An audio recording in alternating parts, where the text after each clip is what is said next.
la sesión de hoy para que la tengamos ahí por cualquier cosa que la pudiésemos necesitar. Y vamos a empezar a tocar el tema del día de hoy. Estamos haciendo una pausa justamente del tema del orgullo que tuvimos hace, ¿cuánto ya? Unas 3 semanas atrás, ¿no? Unas 3 semanas atrás posiblemente. Pero la intención justamente es haber hecho una pausa sobre esto y comenzamos a estudiar acerca de los discípulos y la forma como los discípulos eran personas comunes y corrientes al final del día y que lograron hacer grandes cosas justamente porque se dejaron transformar por el Señor. Vimos muchos de los milagros que estuvieron haciendo, de los que fueron testigos, de la manera en cómo ellos se fueron conduciendo, de las cosas que comenzaron a pasar y que justamente el Señor, pues, al igual que a ellos, nos llama de la misma manera y nos dota de las mismas capacidades que los dotó a ellos. Y hoy queremos empezar esta nueva serie, y creo que va a ser una serie porque seguramente nos va a tomar por lo menos unas 2 o 3 o 4 sesiones, y vamos a hablar de la persona del Señor Jesús. Este es un tema bastante complicado, creo yo, de poder explicarlo, pero la intención es que con ayuda del Señor y con la participación de todos, pues vayamos haciendo nuestros aportes. Algunos les pedí que por favor fueran preparando alguna información. Vamos a compartir justamente. No es un tema exclusivo de las personas que tienen solamente la tarea de investigar, pueden todos participar. Así que hoy vamos a hablar acerca de la persona del Señor Jesús. Para hablar acerca del Señor Jesucristo, creo que hay varias cosas que nosotros tenemos que poner por sentado y vamos a tratar de hacerlo en los próximos minutos. Pero es importante que hablemos y leamos alguna información, y si quieren, por favor, vayamos todos a leer Filipenses. Vamos a leer del capítulo 2. Filipenses capítulo 2, versículos del 1 al 11. Filipenses capítulo 2, del versículo 1 al 11. Si alguien lo tiene, por favor que lo pueda leer en voz alta para que nos vayamos entrando de una vez al tema. Listo, Erwin. Gracias, adelante. Filipenses 2, del 1, dijiste, Erwin, ¿hasta cuándo? ¿Hasta dónde? ¿Hasta el 11? Filipenses, sí, 2 del 1 al 11. Ok. Humillación y exaltación de Cristo. Por tanto, si hay alguna consolación en Cristo, si algún consuelo de amor, si alguna comunión del Espíritu, si algún afecto entrañable, si alguna misericordia, completad mi gozo sintiendo lo mismo, teniendo el mismo amor, unánimes, sintiendo una misma cosa. Nada hagáis por contienda o por vanagloria, antes bien con humildad, estimando cada uno a los demás como superiores a él mismo, no mirando cada uno por lo suyo propio, sino cada cual también por lo de los otros. Haya pues en vosotros este sentir que hubo también en Cristo Jesús, el cual siendo en forma de Dios, no estimó el ser igual a Dios como cosa a que aferrarse, sino que se despojó a sí mismo, tomando forma de siervo, hecho semejante a los hombres, y estando en la condición de hombre, se humilló a sí mismo, haciéndose obediente hasta la muerte y muerte de cruz, por lo cual Dios también le exaltó hasta lo sumo y le dio un nombre que es sobre todo nombre, para que en el nombre de Jesús se doble toda rodilla de los que están en los cielos y en la tierra y debajo de la tierra, y toda lengua confiese que Jesucristo es el Señor, para gloria de Dios Padre. Amén. Amén, amén, exactamente. Creo que si nosotros meditamos acerca de estos versículos que acabamos de leer, pues la exhortación que hace aquí Pablo justamente es que nosotros tengamos ese mismo sentir y que podamos nosotros llegar a ser unánimes con el Señor Jesucristo, haciéndonos a nosotros exactamente de la misma manera que hizo Jesucristo. Obviamente nosotros no tenemos la deidad del Señor Jesús, pero sin embargo la intención justamente en ese sentido es que nosotros miremos el ejemplo del Señor Jesucristo, que siendo Dios, como lo dice en el versículo 6, no se aferró a esa condición de Dios, sino que al final de cuentas lo que hizo fue que se despojó. Y es interesante que, por ejemplo, para comenzar a hablar acerca de esto, la palabra despojarse es neutralizar. Y si lo vemos desde un punto de vista del concepto de la palabra neutralizar, es como que encapsuló, por decirlo así, la deidad que estaba en él mismo, porque él no puede dejar de ser Dios de la misma manera, pero al final de cuentas él voluntariamente encapsuló ese poder contenido en sí mismo, lo despojó, dice, es desvanecer, es hacer nada, ese poder que tenía justamente para tomar una forma de siervo, es decir, tomar una forma de un ser humano finito, mortal, limitado como somos cada uno de nosotros, ¿sí? Y estando en esa condición de hombre, dice el versículo 8, se humilló a sí mismo, haciéndose obediente. Y es interesante las palabras que ahí vemos. Primeramente dice que estando ya en la condición de hombre, se humilló a sí mismo.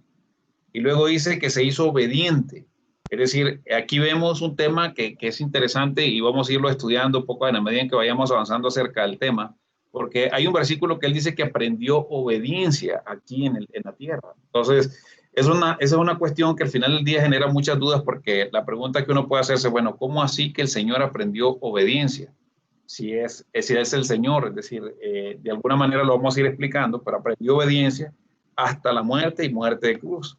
Y por tal razón el Señor lo exaltó hasta lo sumo, como dicen los versículos siguientes. Entonces, yo creo que aquí lo importante es que tratemos, en la medida de lo posible, de ir separando un poco, porque esa es justamente la perspectiva de la cual quisiera que viésemos, al menos en estas primeras partes, lo que nosotros estamos estudiando acerca de la persona del Señor Jesús. La idea es separar la humanidad de Jesús de la deidad de Dios, lo cual es básicamente imposible, pero para el propósito del estudio que estamos nosotros haciendo, pues la intención es que nosotros hagamos eso. Y para eso yo quiero que nos pensemos primeramente y que entendamos y que discernamos, cuando pensemos en esto, es que durante el tiempo que Jesús vino a la tierra y pasó el proceso desde la concepción en el vientre de la Virgen María hasta la muerte en la cruz, en ese tiempo que estuvo en ese cuerpo humano, como el de cada uno de nosotros, siguió ese proceso natural que cada uno de nosotros tenemos aquí en la tierra, obviamente guardando las distancias, por supuesto. Él también estuvo supeditado a todo lo que nosotros hemos estado y estamos supeditados aquí en esta tierra. Estuvo supeditado a placeres, estuvo supeditado a dolores, dice que fue, de hecho, sacó 1000 puntos en dolores, ¿sí?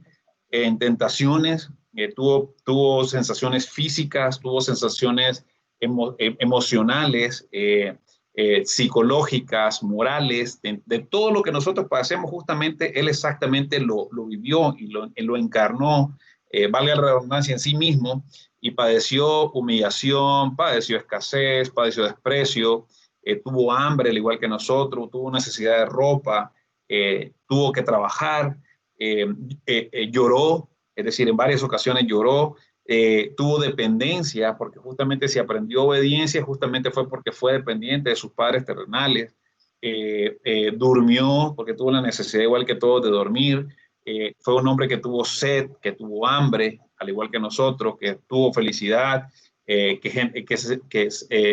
¿cómo se llama? Pasó por agonías, por dolores, pero también se rió.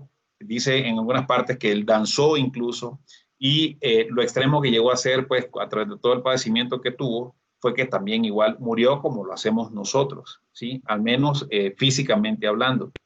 Y eso es la manera en la que quiero que nosotros vayamos encauzando este estudio que vamos a comenzar a partir del día, que estamos comenzando a partir del día de hoy, para que vayamos enfocándonos desde esa perspectiva. Entonces vamos a conjugar una serie de información, digamos, que está contenida en la Biblia o que podemos encontrar en otra serie de libros o otros textos, para ir nosotros nutriéndonos un poco de esto, pero siempre la intención es que nosotros vayamos de alguna manera comparando, no con nosotros, sino que comparando la persona y la humanidad de Jesús con el hecho de que nosotros tenemos ese ejemplo en Jesucristo para poder nosotros seguir. ¿De acuerdo? ¿Estamos de acuerdo hasta acá? Listo. Si estamos de acuerdo, entonces, como lo han manifestado todos así en alta voz, entonces vamos a seguir. Y en ese sentido, pues es bien difícil, como les decía hace un momento, separar y hacer esa distinción entre la humanidad de Jesús, el ser humano, y la divinidad de Cristo. Nosotros encontramos a lo largo de la Biblia, y particularmente en el Nuevo Testamento, los nombres que se le da al Señor Jesús es Señor Jesucristo, o en algunos otros casos se dice Cristo, o solamente Jesús, ¿sí? Entonces, la intención justamente, como les decía, es intentar hacer esa separación para que podamos nosotros ir entendiendo. Y vamos a ir a leer entonces, por favor me acompañan a leer Hebreos, el capítulo 1 de Hebreos, y vamos a leer a partir del versículo 1 al versículo 4. Por favor, alguien que me ayude a leerlo.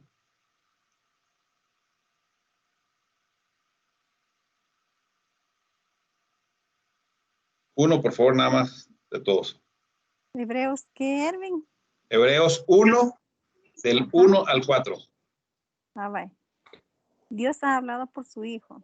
Dios, habiendo hablado muchas veces y de muchas maneras en otro tiempo a los padres por los profetas, en estos postreros días nos ha hablado por el Hijo, a quien constituyó heredero de todo y por quien asimismo hizo el universo, el cual, siendo el resplandor de su gloria y la imagen misma de su sustancia, y quien sustenta todas las cosas por la palabra de su poder, habiendo efectuado la purificación de nuestros pecados por medio de sí mismo, se sentó a la diestra de la majestad en las alturas, hecho tanto superior a los ángeles, cuanto heredó más excelente nombre que ellos. Amén. Wow. Entonces aquí vemos varias cosas. En principio estamos viendo que estamos frente a el creador del universo. Aquí dice que él es el creador del universo y de hecho la palabra, solo para meterles un poquito ahí, la palabra que habla en ese sentido no es el universo, circuncidándonos justamente al universo que nosotros como conocemos como tal. De hecho la palabra, cuando ustedes se van al original o se van por ejemplo a la King James, dice los mundos, de hecho. ¿Sí? Pero Él es el creador del universo. Y luego dice que Él sustenta todas las cosas, es decir, por el poder de su palabra es que realmente todo lo que existe, Él es sustentado por Él. Entonces, y la otra cosa interesante que lo habla en el versículo 3 es que dice que Él es el resplandor de la gloria de Dios y es la imagen misma de su sustancia, es decir, de la sustancia de Dios mismo, es la persona del Señor Jesús. ¿Sí? Y sustenta todas las cosas, justamente como les decía, con la palabra de su poder. Entonces, lo primero que está diciendo aquí en el libro de Hebreos fue de que allá atrás en el tiempo, digamos, nosotros solemos llamarle la eternidad pasada, porque eso sucedió antes de que al principio de todas las cosas, estaba Dios mismo, digamos, en sí mismo, porque Él es autoexistente, Él no tiene ni principio ni fin, ni principio de días ni final de días. Y Él estaba justamente, la deidad del Padre, juntamente con el Señor Jesús, con Jesucristo, con la divinidad de Cristo internamente, y el Espíritu Santo como tal, porque ellos son, es una trinidad, eso es algo que nosotros no podemos explicarnos de una manera muy fácil, y lo vamos a llegar a entender el día que nosotros estemos delante de Él, pero estando justamente aquí, ahí en ese momento, quisiera que todos nos imaginásemos que lo que primero hizo el Señor, el Padre, fue sacar de sí mismo y dar visibilidad al Hijo, a Jesús, al Cristo, a la divinidad. Y ese es un tema muy importante porque no estamos hablando de que Jesús, como ser humano, que comenzó a tener su existencia a partir del día que fue concebido y nació, pero estamos hablando del ser espiritual, es decir, del alma y del espíritu del Señor Jesús, ¿sí? No estamos hablando que que Dios Padre mostró a la divinidad de Cristo, porque Él está contenido dentro de la persona del Padre. ¿Se recuerdan que dice que el Padre es uno con Jesús? Y dice que cuando, y que de hecho son trinos, de tal forma que nosotros también somos trinos, Él es Dios Padre, Dios Hijo, Dios Espíritu Santo.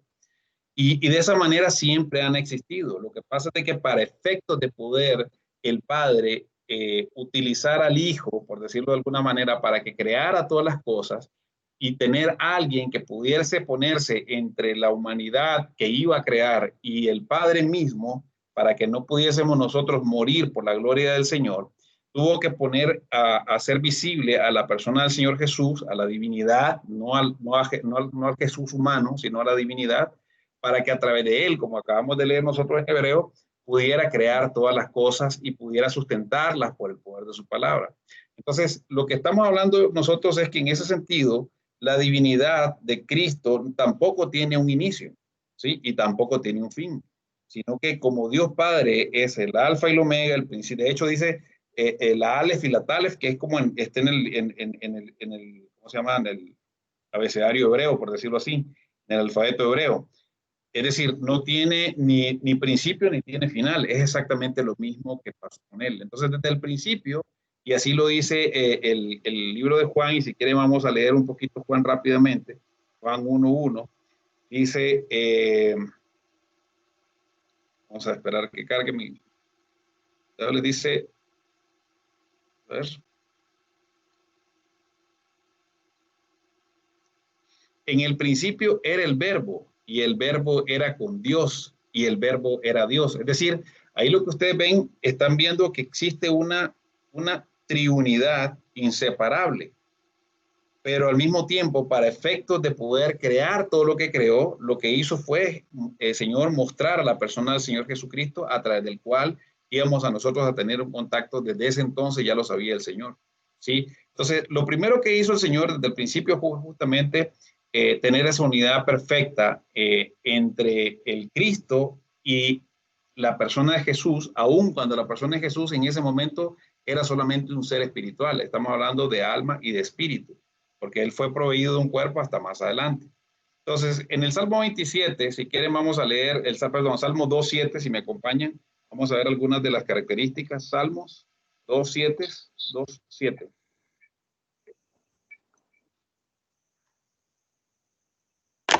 Yo lo tengo. Por favor, adelante. Salmo 2:7, ¿verdad?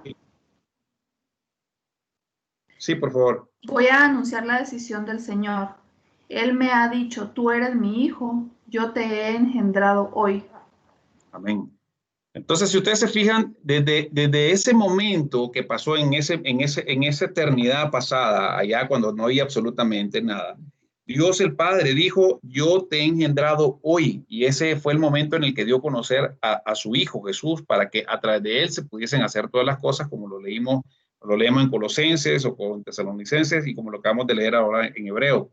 Y si vamos, por ejemplo, también, y alguien que vaya buscando después de Miqueas 5:2, que vamos a leer ahora, alguien que vaya buscando, por favor, Josué 5, del 13 al 15, y otra familia, Juanito, si querés, por favor, me va buscando Isaías 45, del versículo 11 al versículo 12. Entonces, en Miqueas, mientras rezamos esto, vemos que cuando primeramente Dios dice que Él presenta al Hijo de sí mismo, sí lo presenta, pero habla que la persona del Señor Jesucristo no solamente nace o no solamente comienza a tener una acción real a partir del momento en que es concebido por la Virgen María, sino que todavía tiene dice que sus tiempos son desde antes, y lo vamos a leer. Por favor, me acompañen a leer, si ustedes quieren, Miqueas 5, capítulo 5, versículo 2. Por favor. Pero tú, Belén Efrata, pequeña para estar entre las familias de Judá, de ti me saldrá el que será Señor en Israel, y sus salidas son desde el principio, desde los días de la eternidad.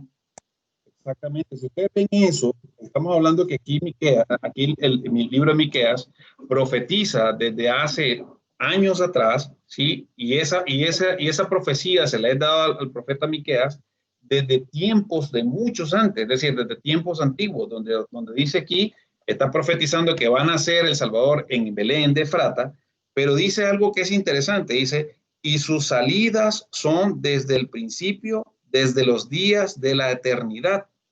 Es decir, desde que planificó el Padre juntamente con el Hijo crear todas las cosas, ¿sí? Él comenzó a tener esa obra activa, la persona del Señor Jesucristo comenzó a tener la obra activa como ser espiritual en hacer todas las cosas, y ya él estaba justamente interactuando. Y lo vemos que esa actuación no solamente se hizo efectiva a partir de que él nació de la Virgen, sino que justamente también, si nosotros vamos y trazamos a la persona del Señor Jesús en el Antiguo Testamento, lo vamos a encontrar, como lo podemos hacer en el libro de Josué. Y si alguien que tenga el libro de Josué, capítulo 5, versículos que les dije 13 al 15.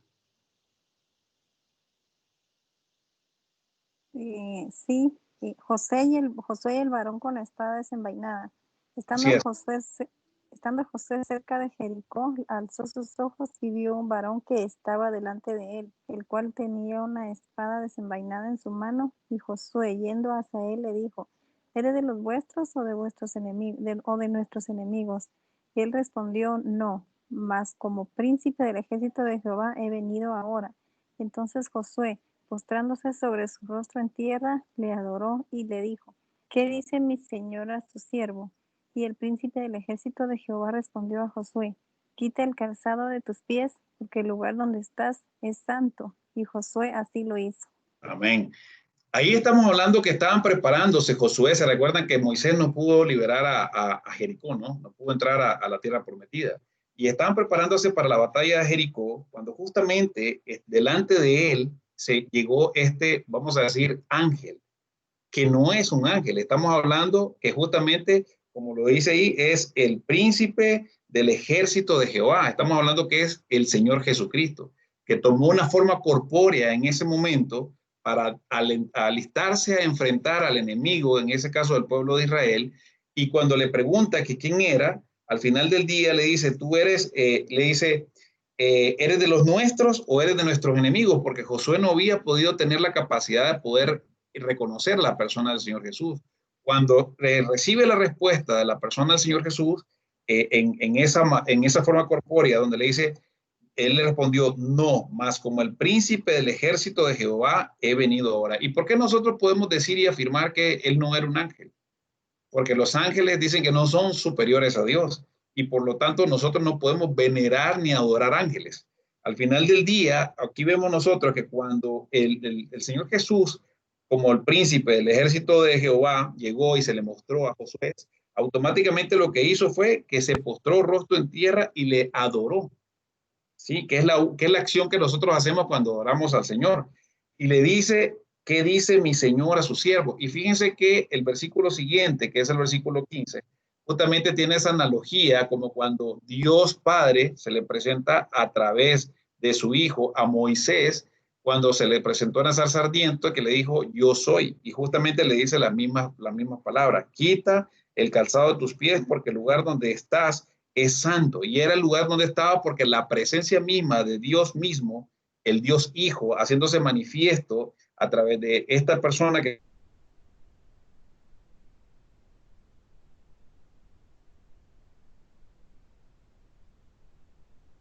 estaban desde los tiempos antiguos, eran sus salidas. Esta era parte de la salida de ahí. ¿Alguien tenía una pregunta?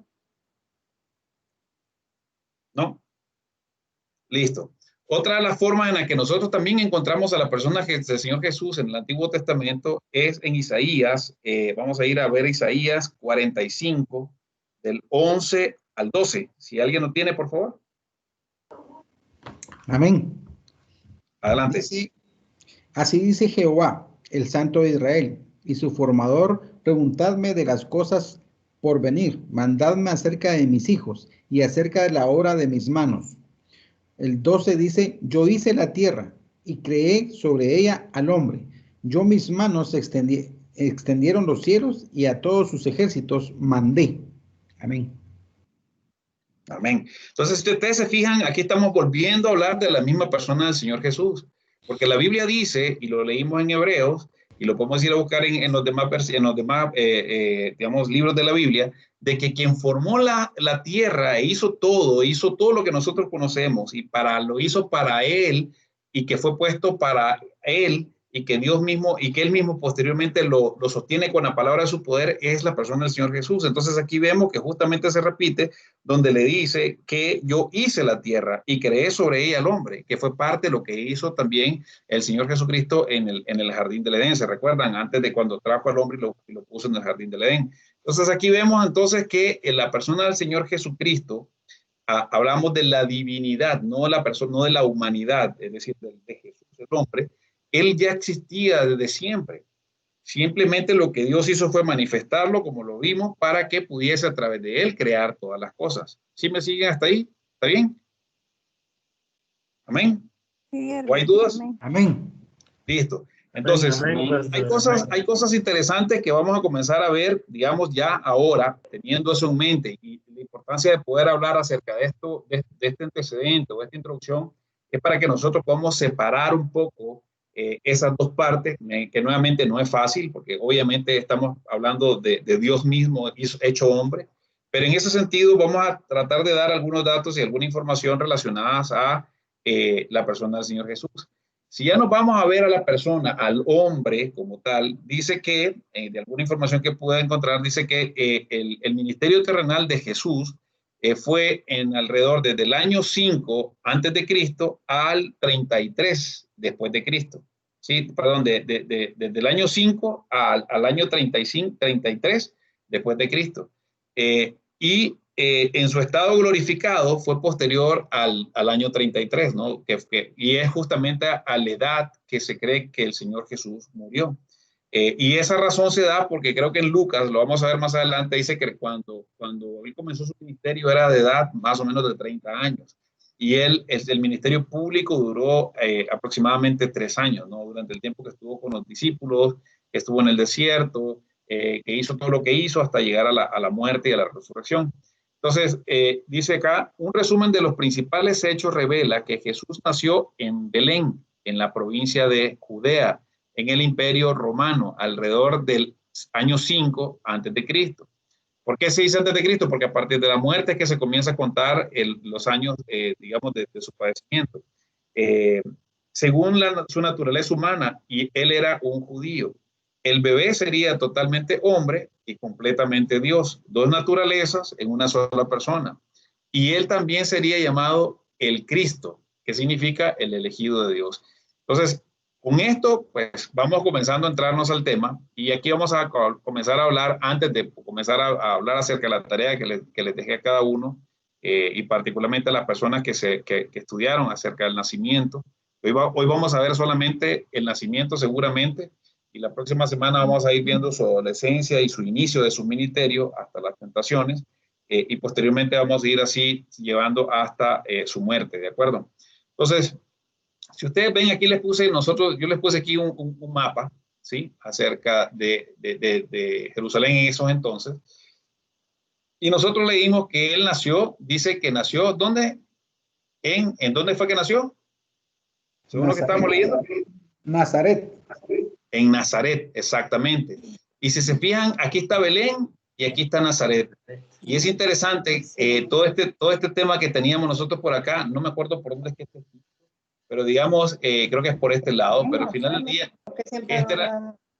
esta es la parte, digamos, que yo quisiera que ustedes tuvieran en la mente para que lo veamos. Aquí está Emaús, que es que posterior a su muerte, él pasa un tiempo todavía por acá, y era la manera en cómo él estaba justamente andando. Aquí está el río Jordán, donde él pisó.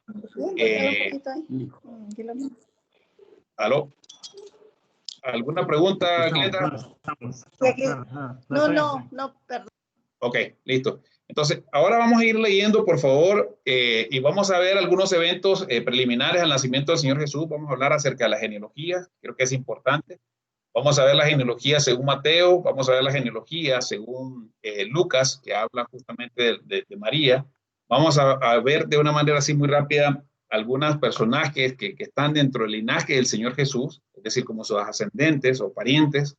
Vamos a hablar acerca un poco del linaje y vamos a hablar un poquito acerca del padre terrenal, que es José, y de su madre María, que también vamos a hablarlo de una manera muy general. Entonces, si quieren, por favor, vamos a leer dos versiones. Vamos a leer a Mateo, primeramente Mateo, capítulo 1, del 1 al 18.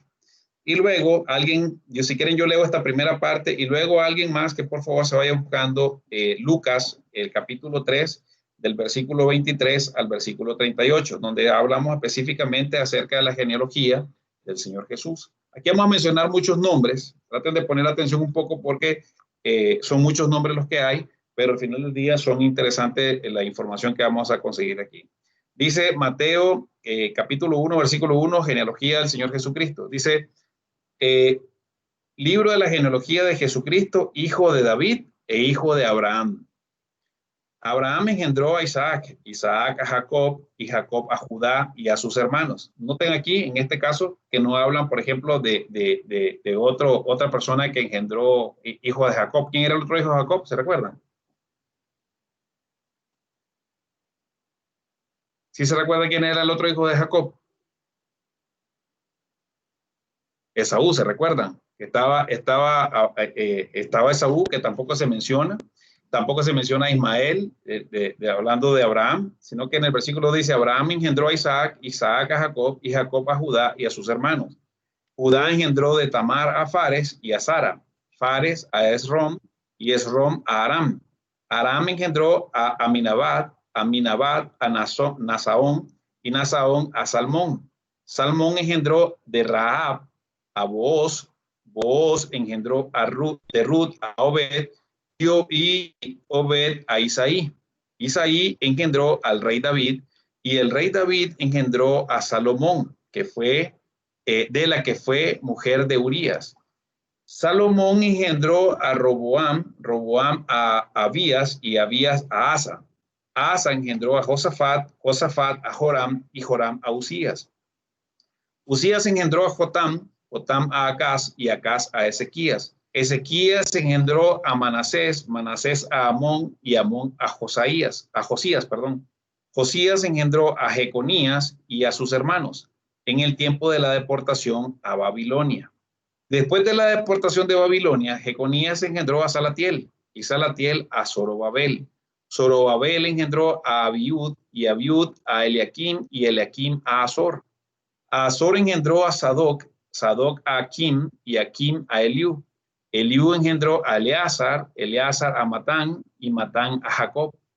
Y Jacob engendró a José, marido de María, de la cual nació Jesús. Ojo, fíjense, no dicen que de quien nació Jesús o quien engendró Jesús, sino que dice, y Jacob engendró a José, marido de María, de la cual nació Jesús, llamado el Cristo. De manera que todas las generaciones, desde Abraham hasta David, son 14. Desde David hasta la deportación a Babilonia, 14. Y desde la deportación a Babilonia hasta Cristo, 14. Amén. Entonces, aquí vemos nosotros cómo Mateo comienza a mostrarnos la genealogía, y en este caso la muestra desde la perspectiva de José. Entonces, ahora, por favor, vayamos a leer Lucas 3, del 23 al 38, y vamos a ver que la genealogía de la que nosotros vamos a hablar ahora, vamos a hablar de la genealogía de María. Así que, por favor, no sé, alguien que vaya a leerla. Lucas 3, del 23 al 38. Solo una pregunta. Adelante. En el versículo 17 dice, de manera que todas las generaciones, desde Abraham hasta David, son 14. Así es. Esto quiere decir que Mateo empezó a dar el futuro nacimiento de Jesucristo sin que esto hubiese sucedido. ¿Es así? No entendí la pregunta, don Gamaliel. Perdóneme. Tal vez me la puede barajar, diríamos en Nicaragua. Mateo empezó a dar toda la genealogía. Así es. ¿Ya? Y luego aquí nos dice que llegó hasta David y eran 14 las deportaciones. Sí. En el 16 dice marido de María, de la cual nació Jesús. Sí. Pero ¿ya había nacido Jesús antes del 18? Lo que pasa es que recuérdense que realmente, y esa es una buena pregunta, y es una pregunta más histórica, y déjenme tratar de buscar aquí a ver si tengo esa información para tratar de brindársela de una manera muy rápida. Recuérdense que Mateo, en este caso, tenemos que entender un poco nosotros quién era Mateo, ¿no? Mateo justamente era un cobrador de impuestos. Él lo que está haciendo es relatando la historia que sucedió, pero la está relatando años después que sucedió.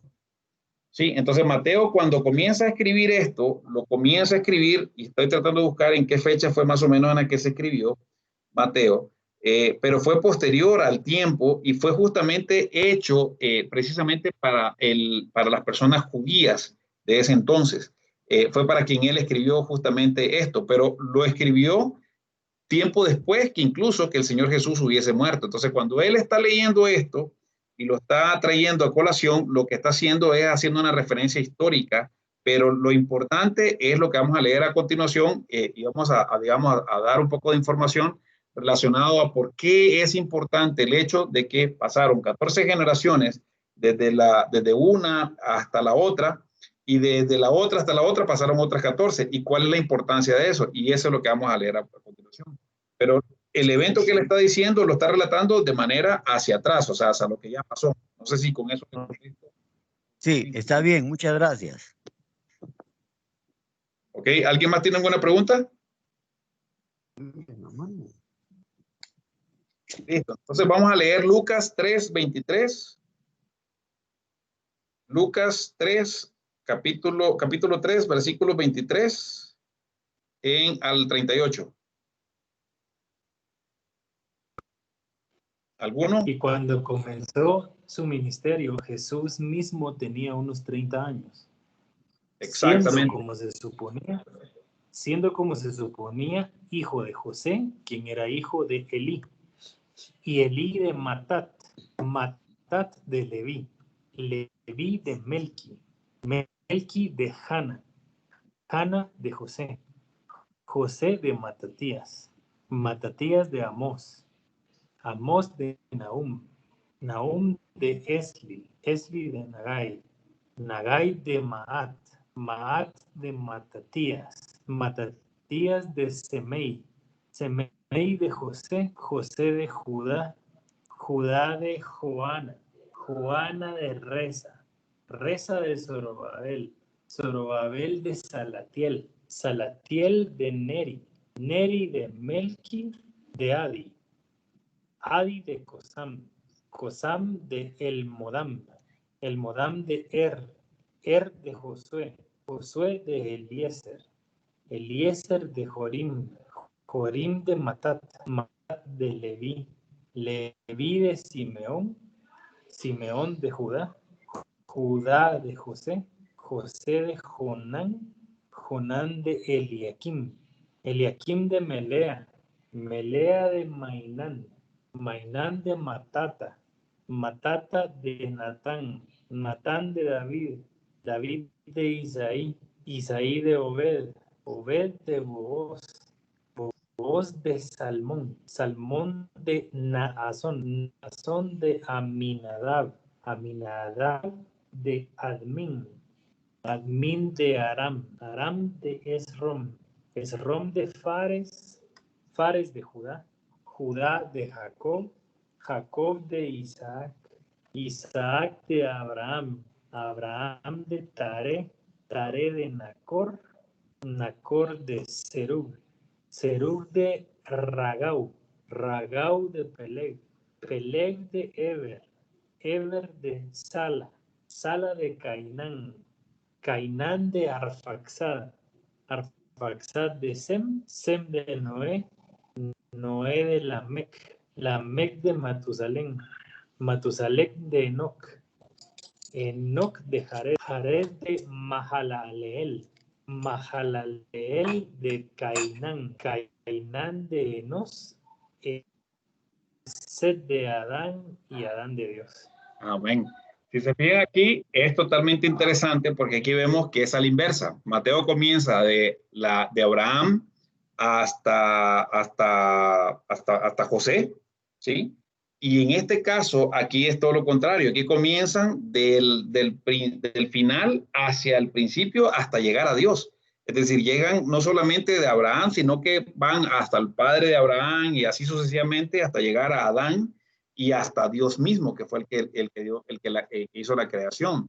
¿Y por qué razón sucede esto? Porque se recuerdan de que cuando la serpiente engañó a la mujer, una de las cosas que le dijo Dios a la serpiente, ¿cuál fue?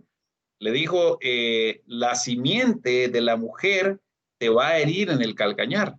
Y justamente eso es lo que aquí se está cumpliendo. Y en el caso, por ejemplo, en el versículo 23, cuando le dice, en la segunda parte le dice, hijo según se creía, hasta hablando de la persona de Jesús, hijo según se creía de José, y José, hijo de Elí, pero Elí no era, y en el otro, en Mateo, estamos hablando que el papá de José era Jacob, no era Elí, porque Elí era el papá de María.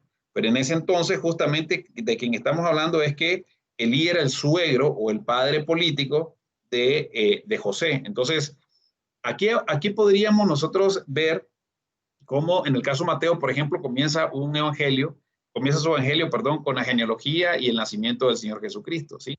Marcos lo empieza, si vamos a ver a Marcos, lo habla y la perspectiva que da Marcos es de la perspectiva de Juan el Bautista.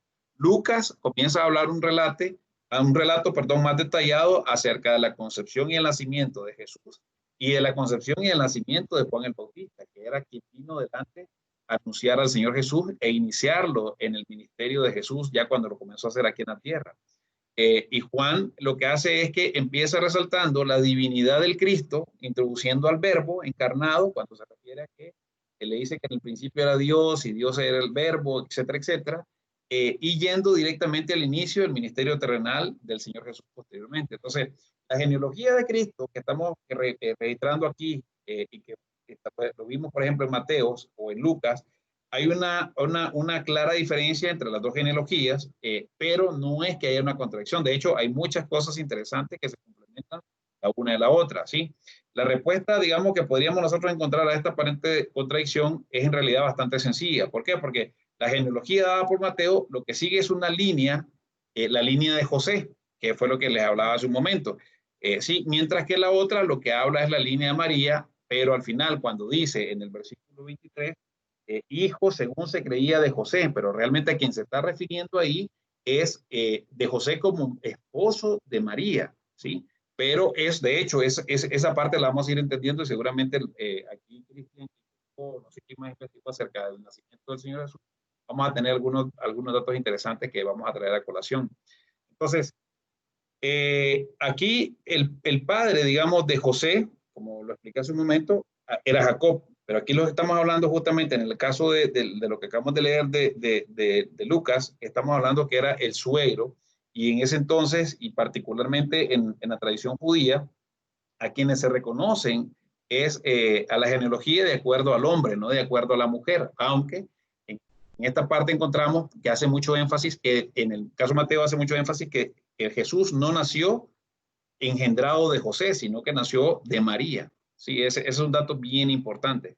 Pero ¿qué cosas que quieren dar a entender todo este tema, todo este relajo de todos estos nombres? Sí, aquí hay varias cosas que podemos pasar discutiendo toda la noche y quizás podrían ser muchos temas, pero no es el punto. Yo lo que quiero traerlo a colación porque hay varias cosas que son muy interesantes. Primero que nada, aquí vemos que tanto José como María eran descendientes en el caso de descendientes al final del día de Abraham y de David. José era descendiente de David. Adelante. Es interesante ver que los dos vienen si bien vienen de Jacob, pero vienen de los hijos uno viene de Fares. Exacto. ¿Verdad? Y el otro viene de Esrom. Así es. Sí, ahí vemos, y ese es uno de los detalles, por eso les decía. Vienen de Judá, perdón, vienen de Judá. Sí. Los dos vienen de Judá, ¿verdad? Eso es lo que estoy viendo ahorita. Hay varias cosas en las que se empalman y tienen los mismos digamos, ¿no? Ajá, sí. Adelante, Ada. No, solo quería mencionar que venían los dos de Judá. Exactamente. Fíjese bien. José era descendiente de David a través de Salomón en este caso. María también era descendiente de David, pero si se fijan bien, no era de Salomón, sino que de Natán. Y Natán era el hijo de David, era otro hijo de David. Mateo, en este sentido, lo que no intenta es darnos demasiado, digamos, cuerda, sino que al final de cuentas el objetivo que él tiene en ese sentido es bastante bien definido. Y uno de ellos, igual que en el caso de Lucas, pero particularmente Mateo, es probar que el Señor Jesucristo es hijo de David, como decía la promesa, pero también era hijo de Abraham. De hecho, entre los nombres, que en el final de la presentación está, uno de los nombres que se le conoce al Señor Jesús era como hijo de David. Y también se le conoce como hijo de Abraham, es decir, de la nación y de la familia de la que había de venir el Mesías para los judíos, y justamente a través de esa nación, de ese linaje, de esa descendencia, de esa línea genealógica, vino el Señor Jesucristo. Entonces, Abraham y Jesús, al final de cuentas, lo que fueron como los garantes de la promesa de Dios. Cuando Dios, ¿se acuerdan cuando le dio la promesa a Abraham? Le dijo, y de tu simiente saldrá en este caso, el Salvador. y eso lo podemos ir a ver a Génesis y lo podemos ver en los Salmos, pero no vamos a entrar ahí para no atrasarnos tanto, pero podemos ir avanzando. Entonces, al llamar a Cristo el hijo de David y el hijo de Abraham, lo que se muestra es cómo Dios es fiel en cumplir sus promesas, así como fue fiel con Sara cuando le dijo que iba a quedar embarazada, ¿sí? Y ella se rió más bien, y él cumplió su promesa. Así exactamente hizo con el caso del Señor Jesucristo. Él cumple las promesas y cumple cada palabra que ha anunciado, y al final del día podemos sacar varios ángulos, pero aquí podemos sacar dos ángulos específicamente. El primero es que aunque, y eso digamos trayéndolo a nuestra propia realidad, porque al final del día, ¿qué tiene que ver todo esto con nuestra propia realidad? Y puede pasar que nosotros tengamos alguna promesa aparte del Señor, y nosotros lo que hacemos es que siempre estamos desesperados porque la promesa no llega, no se cumple. Igual pasó con la promesa de la venida del Mesías. Aunque la realización de la promesa se tarde un poco, ¿sí? Las demoras, al final de cuentas, de las promesas del Señor y de los favores prometidos de parte de Dios, al final del día, esos atrasos, al final del día, son más beneficiosos para nosotros que perjudiciales, porque al final del día lo que hacen es que lo que comienzan a ejercitar en nosotros son dos cosas. Número uno, la paciencia, y número dos, la fe y la esperanza. ¿Se recuerdan que justamente dice la fe, paciencia y esperanza? Lo una produce la otra, y eso es lo que ejercita con nosotros las promesas del Señor hasta que se llegan a cumplir en nosotros. Y eso por ninguna manera, el hecho que se tarden, debilitan la promesa de parte del Señor, ni hace tampoco que el Señor sea mentiroso, porque recuérdense que la Biblia dice que Él no es hijo de hombre para mentir. Y el punto número dos que pudiésemos ver aquí es que aún cuando de nosotros nos comenzamos a desesperar porque no vemos que se cumplen las promesas que el Señor nos está dando, ¿sí? En sus palabras o a través de alguna palabra específica, ciencia o de profecía que nos pudiesen haber dado, Jesús, el hijo de David e hijo de Abraham en este caso, que iba a ser la gloria de la casa de Dios, ¿sí? Nació en dos situaciones bien interesantes. Número uno, cuando la descendencia de Abraham prácticamente había desaparecido. ¿Y en manos de quién estaban? De los fariseos. Ustedes son testigos de lo que dicen de los fariseos, refiriéndose a que ellos creían que eran descendientes de Abraham. Pero por el otro lado, estamos hablando de que la descendencia de David estaba deshecha, porque al final de cuentas todo lo que había trabajado David, quien tenía la soberanía política en ese momento eran los romanos, ¿sí? Y básicamente estaban en un periodo de dominación, de esclavitud, de oscuridad, pudiésemos decir, y justamente es lo que dice en Isaías 53:2, si no estoy mal, vamos a ir a ver a Isaías 53:2, que dice, mira acá, Isaías 53:2 dice, así es el que dice, subirá cual renuevo delante de él, y como raíz de tierra seca, no hay parecer en él ni hermosura. Le veremos más inatractivo para que le deseemos. Normalmente uno asocia esta profecía, y es correcto, a todo el sufrimiento que él estuvo y al escarnio que él estuvo. Pero estamos hablando que él llegó en un momento en el que justamente la nación de Israel, particularmente en Jerusalén, de la manera en cómo estaban viviendo tiempos secos, estaban viviendo básicamente un desierto espiritual. Y parte de las cosas de la promesa que con nosotros, igualmente cuando estamos sin el Señor Jesucristo y Él viene a nosotros, nuestra tierra es una tierra seca.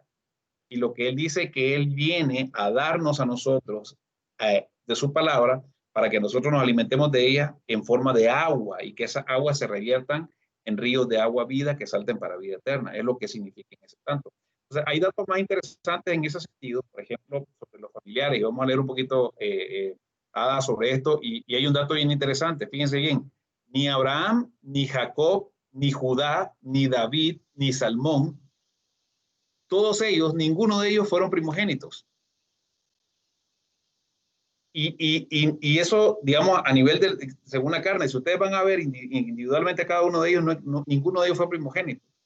Y eso lo hizo el Señor para mostrar la preeminencia de que Cristo no debía la primogenitura a sus antepasados, sino a la pura voluntad que Dios tenía, que Dios exalta a los humildes y que Dios pone en una situación de honor más abundante sobre aquellas personas que no la tienen, y que Dios necesita agarrar de lo vil y de lo necio del mundo, como dice, para poder hacer lo que hizo exactamente con el caso de los discípulos que estuvimos nosotros viendo. En segundo lugar, se mencionan, si ustedes se fijan, mencionan en el caso Mateo, por ejemplo, se mencionan 4 mujeres adicionalmente a la Virgen María, pero se mencionan 4 en esa genealogía. Y 2 de ellas, si ustedes se fijan, eran extranjeras. Una de ellas es, por ejemplo, Ruth, que era la moabita, que de hecho ni siquiera era creyente en Jesús, o digamos en Dios, ni en las costumbres de Abraham, sino que esta era la nuera de, ¿quién era? ¿La nuera de quién? De Noemí, perdón, sí, ahí está, lo acabo de decir. Y por el otro lado está también Rahab, que era una cananea. Y aparte de eso se habla feo, de hecho, en la Biblia, no sé si será la traducción correcta, pero dicen que ella era, ¿qué cosa era? ¿Se recuerdan qué cosa era Rahab? Una prostituta. Una prostituta. Una prostituta. Exactamente. Entonces, fíjense qué interesante, son 4 mujeres, ¿sí? 2 de ellas, estamos hablando, una era extranjera, que estamos hablando que Rahab y Ruth. La una venía de adoradora de ídolos, ¿sí? Se convirtió. La otra era una prostituta y se convirtió. En ese sentido, lo que hace es decirnos desde entonces que Jesucristo, en cuanto llama a la salvación, para Jesús no hay, y lo dijo en los evangelios, ni griego, ni judío, ni extranjero, ni nacional, ni del un lado, ni del otro. Al final de cuentas, para el Señor todos son bienvenidos a Cristo. Y Él nos da y nos adopta como ciudadanos de los cielos, nos adopta como hijos suyos, como hermanos inclusive del Señor Jesucristo. ¿Sí? Y esa es la invitación que nos hace. Y las otras 2 personas, las otras 2 mujeres que aparecen ahí es Tamar y Betsabé. ¿Y qué tienen esas 2 mujeres en común? Betsabé es la mamá ¿de quién? De Salomón. Así es, ¿o no? Y Tamar, ¿qué fue lo que hicieron ellos? Fueron adúlteras. Entonces eso todavía le imprime una marca todavía de humillación a la persona del Señor Jesucristo. Si nosotros vamos a ver el abolengo, por así decirlo, ¿sí? La ascendencia del Señor Jesús, vemos que aquí venían personajes, digamos, fichitas, por decirlo así. Y si nos vamos a ver, digamos, al caso de los reyes que aparecían ahí, habían varios reyes. Al final de cuentas también está el rey David, como se menciona, pero habían unos reyes. Si uno comienza a estudiar los libros de jueces, comenzaba a ver los antecedentes del Señor Jesucristo a nivel de familia y vemos que hay fichitas también de fichitas, ¿no? En el caso, por ejemplo, de lo que escribió Mateo, obviamente inspirado por el Espíritu Santo, el objetivo en este sentido es para que nosotros lo que podamos nosotros entender es que a Dios no le importa si sos de sangre azul o si sos de sangre verde o rojo o amarillo. Al final del día es indistinto. Es decir, no es por una descendencia carnal, sino es por un nacimiento de arriba. ¿Se recuerdan como cuando le dijo a Nicodemo? ¿Qué fue lo que le dijo? El que no naciere de nuevo, de espíritu, al final del día no va a pasar absolutamente nada. Y entonces, en ese sentido, Jesús lo que hizo fue tomar asimismo esa semejanza de carne, de pecado que traía incluso de sus antecesores, ¿sí? Para poder venir y humillarse a sí mismo como lo hizo, para poder nacer y venir a esta tierra, ¿sí? Entonces, en ese sentido, lo que hizo fue que él admite a los más grandes pecadores en su propia genealogía, ¿sí? Con tal que crean y se arrepientan y tengan una relación sumamente estrecha con él. Y si no, miremoslo de los mismos apóstoles que fueron y los discípulos, que ya lo estudiamos cada uno con cada nombre y cómo fue que comenzaron y las fichitas que eran algunos de ellos, como el caso, por ejemplo, del mismo Mateo, de quien estamos nosotros leyendo esto, o el caso, por ejemplo, de con quienes se juntaban, etcétera, etcétera. Se juntaba con leprosos, andaba, digamos, una prostituta le derramó aceite en sus pies, iba a las casas de las personas, es decir, hacía cosas totalmente extraordinarias, anormales a la norma de ese entonces, porque él vino, como decimos, a romper ese statu quo, ¿sí? Entonces, esas son cosas interesantes que creo que tenemos que verlas y lo estoy trayendo a colación porque me parecen importantes que nosotros entendamos quién es la persona de Jesús como humano y cómo Dios todo lo planificó desde antes del principio del mundo para que justamente fuese de esa manera. ¿Preguntas hasta aquí?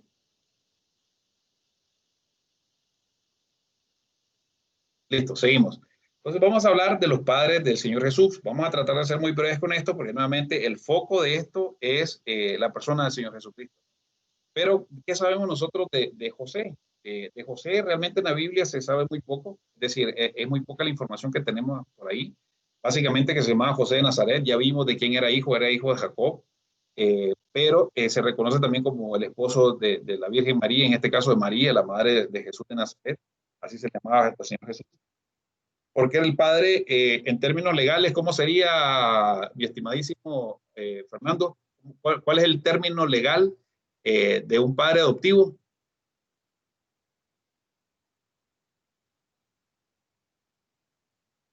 Fernando, ¿me puedes hacer la pregunta otra vez? La pregunta es, el señor, digamos, José era el padre legal de Jesús, porque no era el padre, digamos, biológico. A ese tipo de padre, ¿cómo se le dice legalmente hablando? Adoptante. No, el padre putativo. Putativo, sí. Exactamente. Ese es un término, digamos, legal en el cual es padre putativo. Él era, digamos, sí, él era el que tenía la facultad legal sobre el hijo, en este caso, y es justamente una de las facultades que él tenía. ¿Cuál era el oficio de José? Pues creo que todos lo sabemos, era un artesano, al final del día se le define como carpintero, ¿sí? Y se dice que es una profesión que le transfirió a su hijo Jesús, ¿no? Era de un extracto humilde, no eran personas pudientes, de hecho eran personas con recursos económicos bastante limitados, de hecho muy limitados. Aunque los dos tenían un linaje y descendieron pasaron reyes a través de su linaje, al final de cuentas no eran una gente, a pesar de que tenían esa estirpe, pero no eran una gente que económicamente vivían bien, al contrario, ¿no? Se ignora la fecha de su muerte y es un dato muy interesante porque yo siempre me he preguntado, bueno, ¿y qué pasó con la persona, con José? Porque la última vez que se le menciona en la Biblia fue cuando venían de Jerusalén al censo, ¿se recuerdan? Cuando el Señor Jesús se despierte. Luego de ahí no vuelve a saberse más nada de José y lo que se presume es que posterior a esa edad de 12 años más o menos que tenía el Señor Jesucristo, José murió y justamente por eso es que no se hace mayor, digamos, mención en relación a José posteriormente a ese tiempo. Pero una de las cosas importantes era también conocer la personalidad de José y quizás lo vamos a ir estudiando un poquito más porque era un tipo, perdón por la expresión, pero era una persona que era muy fiel, muy devoto del Señor, una persona muy correcta, e hizo muchas cosas importantes que vamos a ir viéndola, y eso justamente también influyó, no vamos a decir que influyó negativamente en el Señor Jesús, porque obviamente Él es la divinidad al mismo tiempo, pero vaya que los padres que Dios mismo le escogió a la vida terrena fueron padres perfectos y correctos en el sentido de la palabra. Y si hablamos de la Virgen María, pues lo que se dice es que, pues no se dice, sino que es así, era una mujer judía, era nativa de Galilea, más o menos Galilea hasta acá, ya lo ven en la presentación, en la parte de arriba. Dice que vivió más o menos desde el 20 años antes de Cristo, por supuesto, para que más o menos tenía la edad, que se dio de 18 años, 19 años, cuando tuvo al Señor Jesucristo. Y murió a la edad de los 50, digamos, murió en el año 50 después de Cristo. Su nombre era María, que en hebreo es Miriam, en otras formas también así se le conoce, y como la hermana de Moisés, se recuerdan que así también se llamaba, y era, digamos, una persona muy humilde, muy devota al Señor, también tenía un linaje real, descendiente de David, ya lo vimos hace un momento, y era una persona que tenía la mayor disponibilidad a hacer las cosas que el Señor.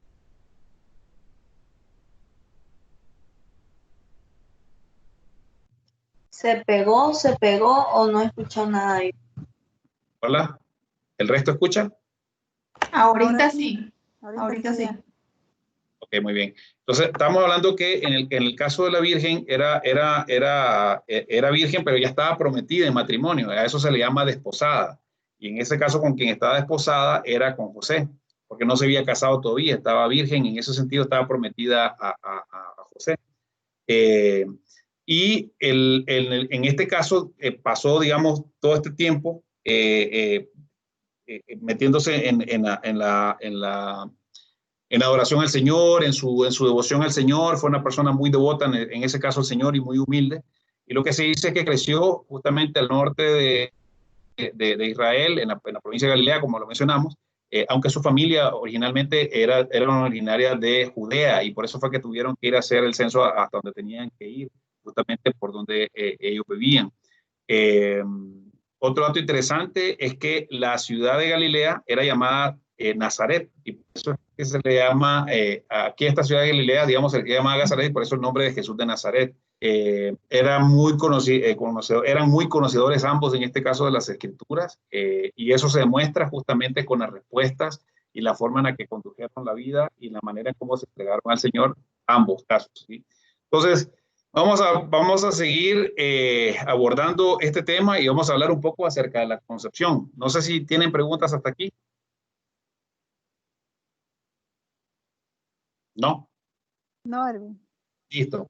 Entonces aquí puse aquí dos versículos. Uno habla de Hebreos 5:10 y el otro es Mateo del 1 al 23.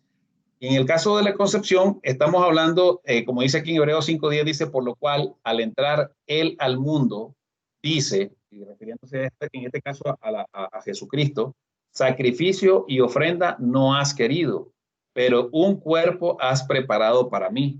Y fue justamente lo que Dios le proveyó a través del Espíritu Santo, haciendo sombra sobre la Virgen María para proveerle un cuerpo.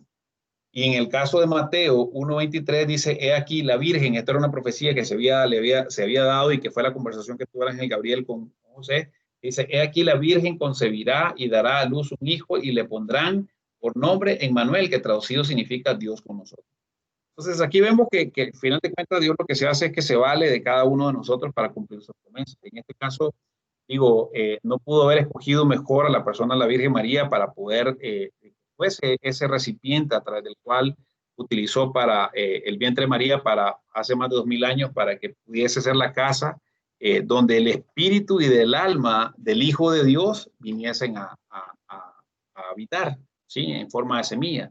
Jesús el hombre tuvo en este caso un padre divino, o tiene un padre divino que es Dios, tiene una madre humana que es María, ¿sí? Pero estamos hablando de la persona de Jesús en ese sentido. Y Jesús también tuvo un padre legal, ya hablamos un momento de eso, que es José, ¿no? Entonces, a ese nacimiento de Jesús se le ha llamado la encarnación de Dios en un hombre. Y hay algo que me gustó mucho del libro que yo estuve leyendo acerca del doctor Bailey, que habla acerca del proceso de la encarnación de Jesús. Y él habla justamente refiriéndose al libro de Isaías, donde tiene una visión que Dios le da, y justamente dice y parafrasea la forma de cómo pudiésemos nosotros entender la encarnación, y lo habla de esta manera. Dice, en la plenitud de los tiempos, Dios habló desde su trono en el cielo, y aquí ubiquémonos por favor en eso que pasó con Isaías, a través de ese dato profético, en la que dice, en la plenitud de los tiempos Dios habló desde su trono en el cielo y dijo, ¿a quién enviaré? ¿Y quién irá por nosotros? Ahí están hablando la Trinidad completa. Entonces dice él, hubo entonces un profundo silencio en el cielo. Todas las criaturas que estaban en el cielo quisieron responder, pero ninguna eran capaz o digna de tal misión. En este caso solamente el Señor. Y aquí hace alusión justamente a lo mismo que pasó con el libro de Apocalipsis, cuando se recuerdan que le dice, creo que Juan le dice, y Señor, ¿y quién es el que puede abrir los sellos? Solamente aquel que es digno. En este caso se refiere a la persona del Señor Jesucristo. Entonces, cuando le dice, ¿quién irá por nosotros? Está el silencio en el cielo y todas las criaturas que estaban en el cielo quisieron responder, pero ninguna era capaz ni digna. Entonces, levantándose luego Jesús de su trono, situado a la diestra de la majestad de las alturas, o sea, refiriéndose al Hijo de Dios, vino, se paró ante su Padre y dijo, heme aquí, envíeme a mí. A lo cual el Padre responde, ve. Y justamente en ese momento, según lo que él hace la asociación, digamos, con el proceso en el que vino el ángel a decirle a María que el Espíritu Santo había puesto en ella a la persona del Señor Jesucristo, en ese momento fue que comenzó a descender el alma, el espíritu, y en lo que nosotros leemos aquí, que sale en Hebreos 5:10, en ese momento fue que Dios le dio y lo proveyó ese cuerpo que necesitaba como un recipiente para poder venir a este mundo, ¿sí? En ese sentido, como dice Filipenses 2:7, lo que hizo fue que se despojó de toda reputación, Dios mismo se vació de sí mismo, de la gloria celestial. Vimos que cuando se dice despojar, es como el que encapsuló todo su poder.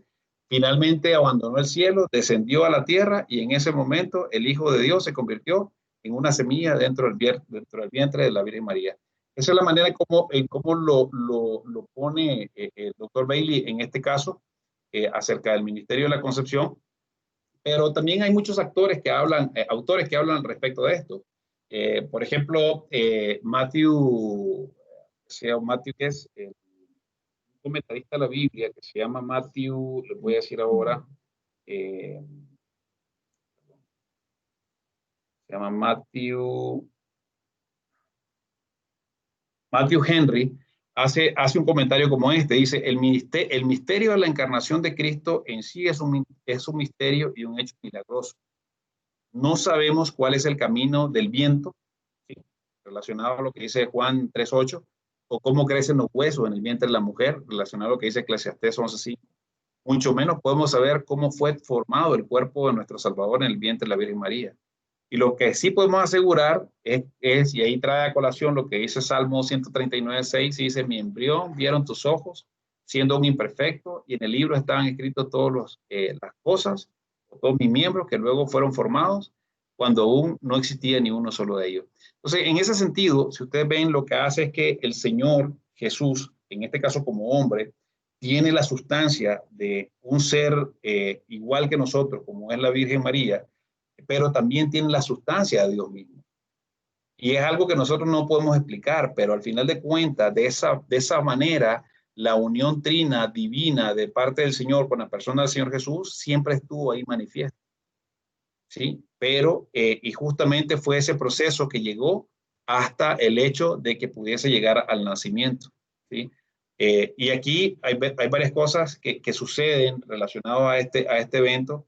Y pasa, por ejemplo, cuando comienzan a tener estas conversaciones entre María y José, con la intervención del ángel, diciéndole los mensajes de parte del Señor, porque en ese sentido, digamos, cuando María tuvo esto, y lo vamos a ir a leer posteriormente, pero cuando yo creo que muchos hemos leído al respecto, cuando tuvieron este encuentro, antes de que viviesen juntos José y María, pues se halló María que estaba embarazada, y era por obra del Espíritu Santo, y al final de cuentas, a pesar de que lo que ella dijo, hágase conmigo como tú quieras, al final de cuentas lo estoy parafraseando, pero fue más o menos en pocas palabras lo que la Virgen María también dijo al Señor Jesús, le dijo al ángel, haz con tu sierva como tú desees, creo que fue la frase que dijo.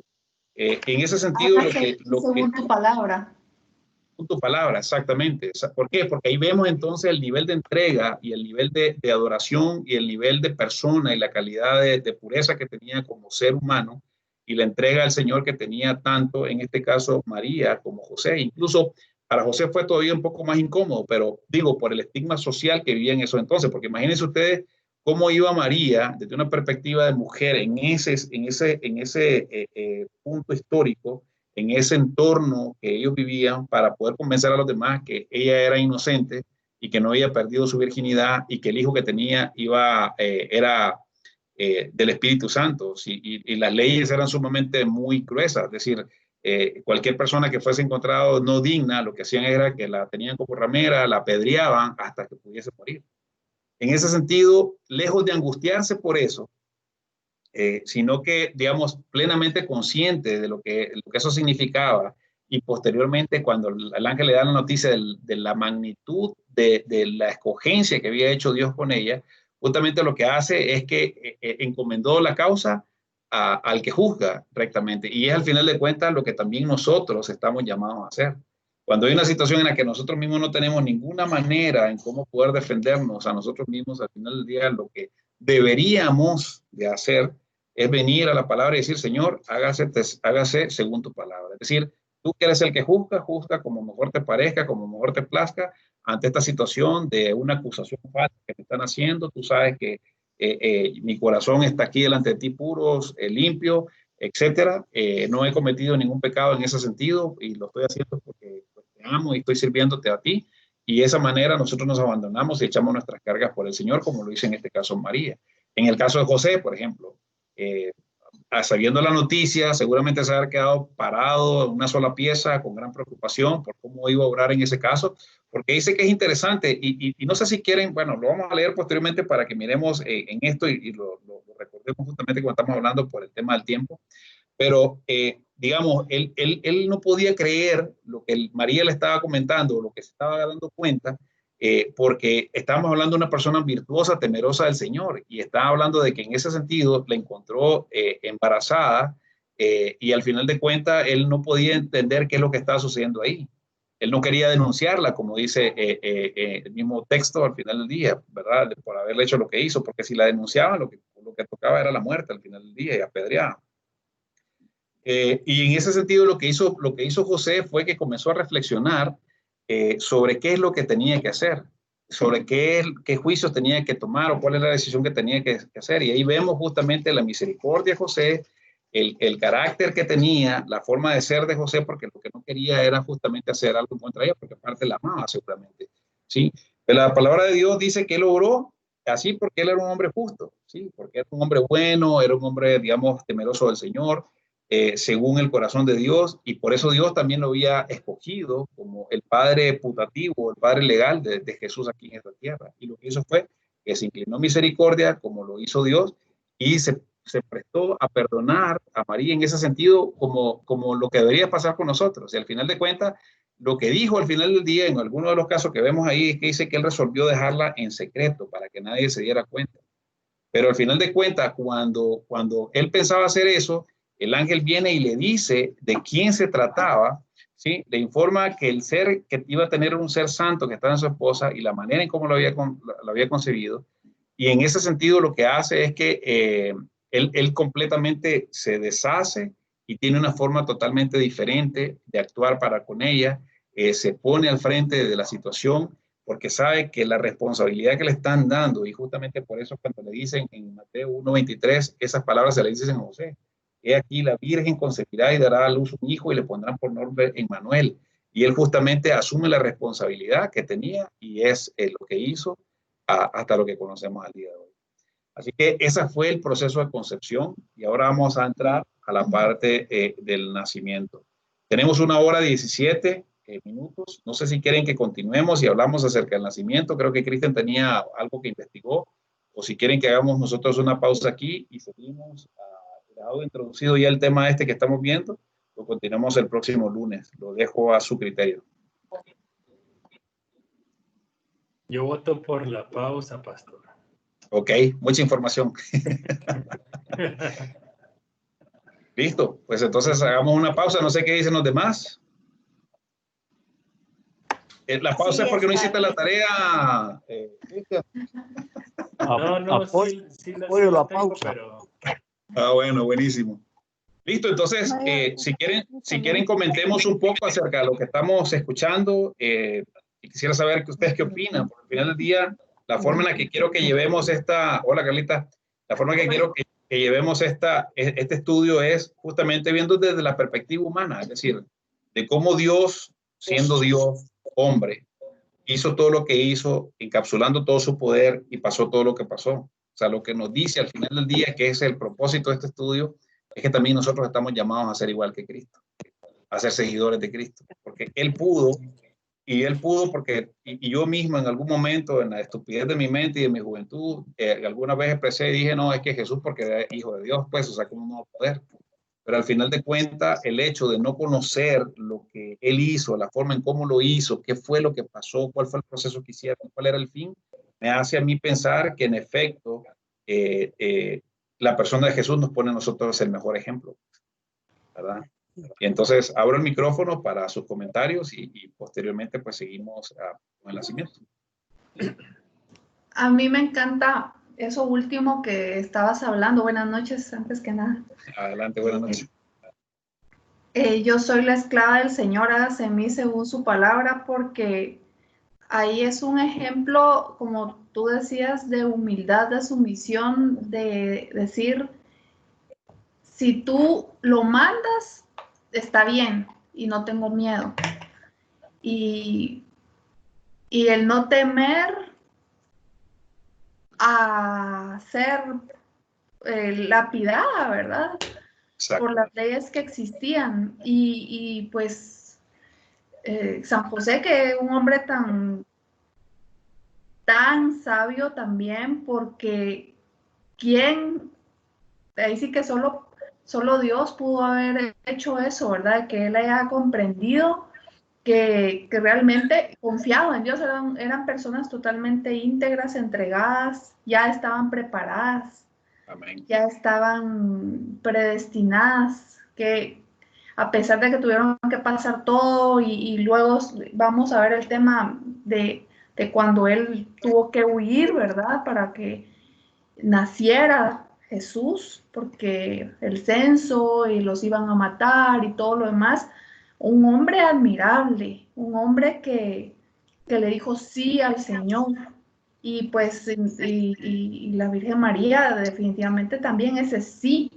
Qué lindo que nosotros podamos decir sí a lo que Dios quiere con nosotros, a los propósitos, a no ser piedra de tropiezo para lo que Él tiene, ¿verdad? Porque qué maravilloso sería que nosotros nos dejáramos guiar por Él y aceptar sabiamente lo que si ella hubiera dicho que no, que se hubiera perdido. Y nosotros cuántas veces hemos dicho que no. Exactamente. Y hemos perdido tanto. Hemos tenido que dar una vuelta gigantesca para llegar hasta el punto que nuestro Señor quiere. Entonces, a mí se me eriza la piel, ¿verdad? Se me eriza la piel porque qué gracia, qué humildad, qué amor, qué fe. Amén. Sí, tremendo.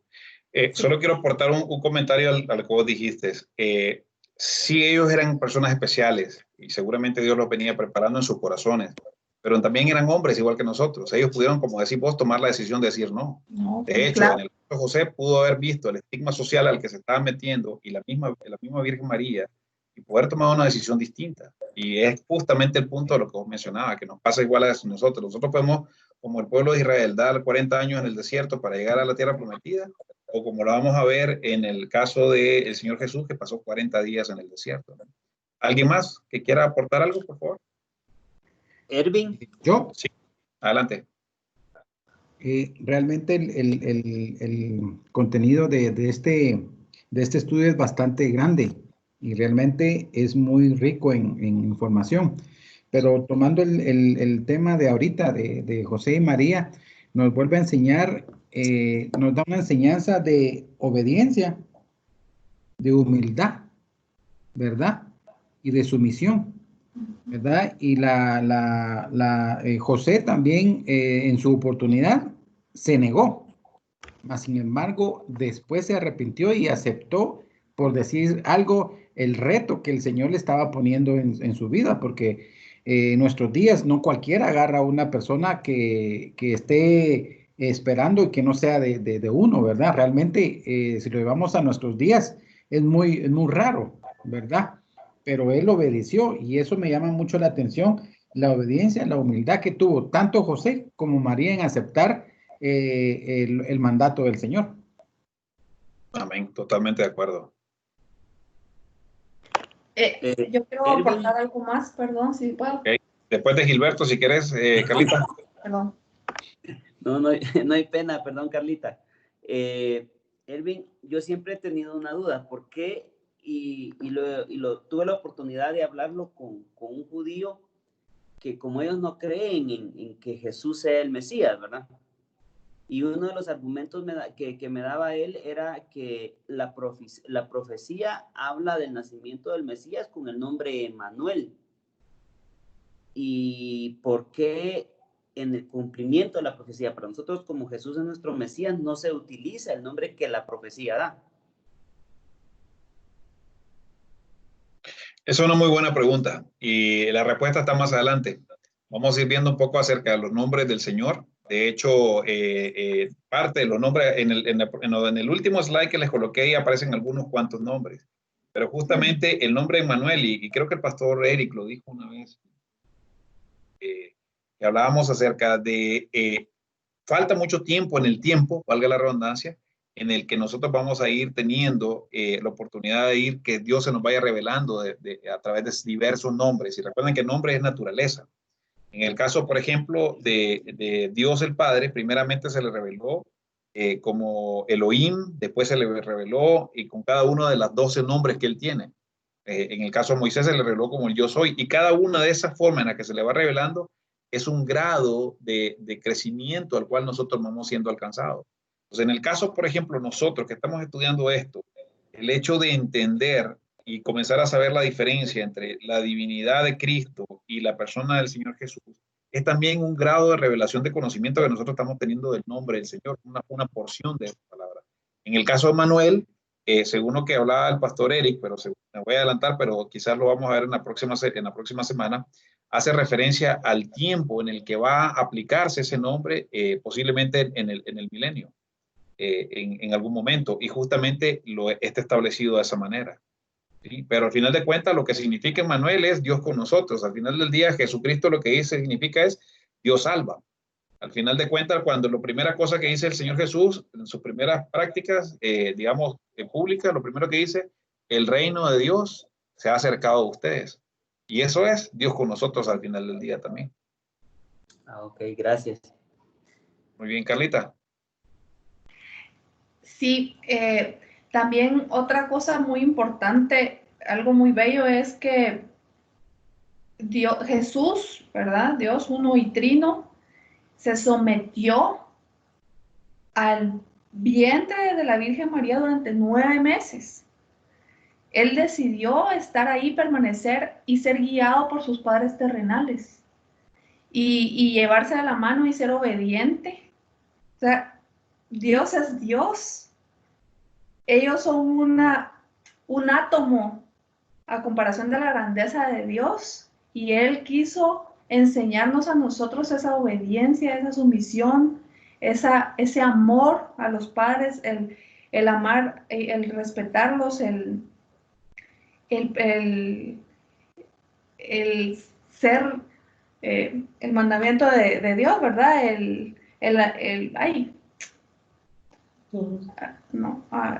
respetar a los padres, ¿verdad? A honrar a padre y madre, sí. El honrar padre y madre, él es el mayor líder, pues, definitivamente. Entonces es bellísimo eso de cómo él honró a su padre y a su madre terrenal y estuvo con ellos hasta los 30 años, ¿verdad? Bueno, con la Virgen María, porque, pues, como tú decías, se sabe de San José hasta el censo. Exactamente. Así es. Y no se sabe cuándo él falleció, pero eso es algo bellísimo que también es. Perfecto. Y vamos a seguir estudiándolo porque hay muchos más detalles impresionantes alrededor de eso. La palabra cuando se dice que se despojó a sí mismo, a mí me sorprendió, digamos, porque uno entiende la palabra despojarse como quitarse, ¿no? Pero quitarse es como, digo, tener la oportunidad de volverla a agarrar. Pero en este caso la palabra despojarse es como encapsular. Y cuando vos encapsulás algo, está ahí cerrado, sellado, o sea, está vedado. Y esa es justamente una de las maneras que lo hizo. ¿Alguien más tiene algún otro comentario? ¿No? Erwin. Adelante. Yo tengo la inquietud, bueno, primero siempre comentarlo, cómo sería la fe de María y de José, cómo sería la fe de María que casi no era ni mayor de edad y tuvo esa sabiduría y humildad, pues más que todo, si nos vemos, todo es muestra de humildad. Y si bien hemos estudiado todos estos tiempos que hemos estudiado, es que uno de los caminos para llegar a Jesús era la humildad, es la humildad.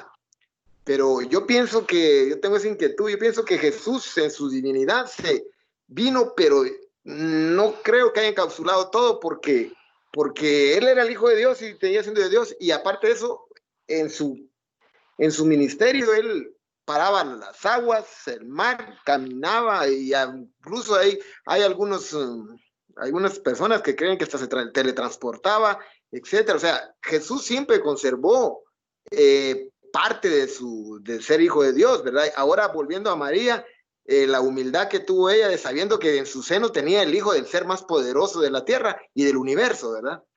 Entonces, ¿cómo sería esa magnitud de estas dos personas? Porque a ella se le apareció en persona el ángel, ¿verdad? Se le apareció el arcángel, no un ángel, no que un arcángel. Y yo pienso que sí, yo casi que tengo la certeza, no quiero contradecir a nadie, que Jesús siempre conservó de toda la vida, todo el tiempo, parte de su divinidad. Como era un todo, no cabía en un poco, porque por eso nos cuesta entender lo que es la Trinidad, porque es un todo, y un todo no cabe en un poco, por eso es que en nuestra mente no cabe, ¿verdad? Pero pienso yo que en cierta forma sí conservó parte de su divinidad, no lo encapsuló todo, ¿no? Si se hizo terrenal, se hizo en la encarnación, se hizo como nosotros, pero conservó algo porque, y si no, ¿cómo hizo los milagros? ¿Cómo levantó muertos? Son buenas preguntas, son buenas preguntas y son tremendas inquietudes, y me alegra muchísimo que las traigas a la mesa, porque son parte de las cosas que vamos a ir estudiando en las próximas semanas. Vamos a ver nuevamente, y yo les ruego que estudien, por favor, esa es la tarea que les ruego a todos, estudien estos eventos acerca del nacimiento, acerca, en este caso, de la adolescencia que él tuvo, y vean, fíjense en los detalles, porque hay muchos detalles que ahí están y están plasmados, y nosotros vamos a ir aprendiendo. Justamente juntos vamos a ir descubriendo si él tuvo o no tuvo ese poder encapsulado. Y vamos a ver si realmente pudo contener algo o pudo hacer uso de algo o tomó ventaja de algo o no. Y esa es parte de la cosa importante que quiero que nosotros hagamos. Pero aquí también quiero hacer otro énfasis. Y es que de alguna manera, fíjense bien, y esto vamos a ir viéndolo al final, nosotros también estamos embarazados del Señor Jesús. O sea, pueden ser palabras inclusive que uno puede sonar como a sacrílego, pero no, es cierto, la persona del Señor Jesús viene en nosotros. Y él dice que nosotros vamos a dar a luz un hijo. Y al final de cuentas, ese hijo varón que vamos a dar a luz es, espiritualmente hablando, por supuesto, es la naturaleza de Jesús en nosotros, que se ve reflejada en la Virgen María, por supuesto. Y es lo que Dios espera, que nosotros podamos también dar esa luz, esa naturaleza del Hijo de Dios en nosotros, porque así como llegó al vientre de María, así dice la Biblia que Él, el Padre y el Espíritu Santo están en nosotros y están sobre nosotros. Entonces, ese mismo poder encapsulado que tuvo María, que en este caso se materializó en la persona del Señor Jesús, en el caso nuestro es esas vestiduras eternas que vamos a vivir y vamos a tener como recompensa en la eternidad.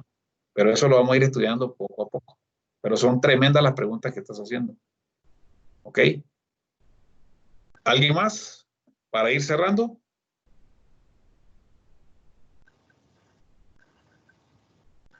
Listo. Bueno, señores, me alegra mucho que estén participando todos. Me alegra que sea un tema. Yo sé que hay mucha información. Realmente yo pensé que íbamos a ir muy rápido, pero como siempre me emociono y hablo de más. Pero realmente este es un tema que queda muy grande. Le decía a la Mari cuando lo elegí, me metía a problemas porque es mucha información y realmente hay. Imagínense cuándo podemos nosotros agotar a la persona del Señor Jesucristo en un estudio, pues sería realmente tonto pensar el hecho de que pudiésemos abordarlo todo. Pero esto lo estamos haciendo de una manera muy somera, porque nuevamente yo no soy ni experto ni mucho menos, pero hay muchas cosas que seguramente me van a quedar por fuera. Pero justamente por eso es que les pido a todos que leamos, que traigamos a la mesa las preguntas para que podamos enriquecernos de los comentarios que vamos haciendo cada uno de ustedes. ¿Okay? Así que, pues nada, vamos a orar, si ustedes están bien, y vamos a despedir la reunión. Bendito Jesús, te queremos dar gracias, Padre Santo, por esta oportunidad inmensa que nos da, Señor, de poder conocerte un poquito más, Padre Santo. Hay cosas que, como decía Fernando, no caben en nuestra mente, no caben en nuestra cabeza, Señor. De hecho, no las entendemos, Padre. No hay manera que la podamos entender a cabalidad, Señor. Pero te pedimos, Señor Jesucristo, si no te ofende, Señor Jesús, que nos revele, Señor, un poquito de eso, Señor, para que podamos nosotros asimilarlo, pero no para enriquecernos mentalmente, Señor, sino para realmente poder convertirnos en imitadores tuyos, Padre. Gracias por los ejemplos que nos diste, Señor, el día de hoy, acerca de la genealogía, Señor, acerca de las personas de José, Señor, y de la Virgen María, Padre Santo. Gracias por el sacrificio que ellos hicieron, Padre, y por todas las cosas que vamos a estudiar, Padre Santo. Gracias por tu amor, Señor, que pones en nosotros ese deseo, ese querer, Señor, por ir aprendiendo cada día más de ti, Señor, para poder convertirnos más como tú quieres que nosotros seamos, Señor Jesús. Ayúdanos a embarazarnos, pero si no te molesta el término, Señor, de ti, Señor, en nuestros corazones, Padre, para que en algún momento nosotros también podamos dar a luz a este hijo varón, Señor, que es la transformación que tú deseas en nuestros corazones, que nosotros podamos lograrlo, Padre Santo. Ayúdanos a encapsular, Señor, del cielo, a despojarnos de nosotros mismos, Padre, de nuestra vida carnal, Señor, y poder venir, Señor, con esa decisión, Señor, de dejar aquellas cosas que se entrometen en nuestro caminar contigo, Padre, para que podamos venir y seguir el camino que tú quieres que nosotros sigamos desde el cielo. Bendecimos a cada una de las familias que estamos aquí representadas, Señor, nuestros hijos, nuestras casas, nuestras finanzas, nuestro trabajo, Señor, todas aquellas cosas de las que nosotros tenemos necesidades, Padre, que tú las sabes, Señor Jesús. Te ruego, Dios del cielo, que nos ayude, Señor, a caminar siempre, Señor, y no dejar de hacerlo, Padre. Te ruego que perdones, Señor, nuestras ofensas, Señor, nuestros pecados, Padre Santo. Te entregamos nuestras cargas, Señor Jesús. Y descansamos en ti, Señor, como lo hizo María, Señor, como lo hizo José, Señor, sabiendo que eres tú, Señor, quien obra en nosotros y que se haga, Señor, como es tu voluntad, Padre Santo, en nuestras vidas, Padre. Te bendecimos, te amamos y te adoramos, Señor, en el nombre de Jesús. Amén. Amén. Buenas noches a todos. Vamos a dejar de grabar ahora. Y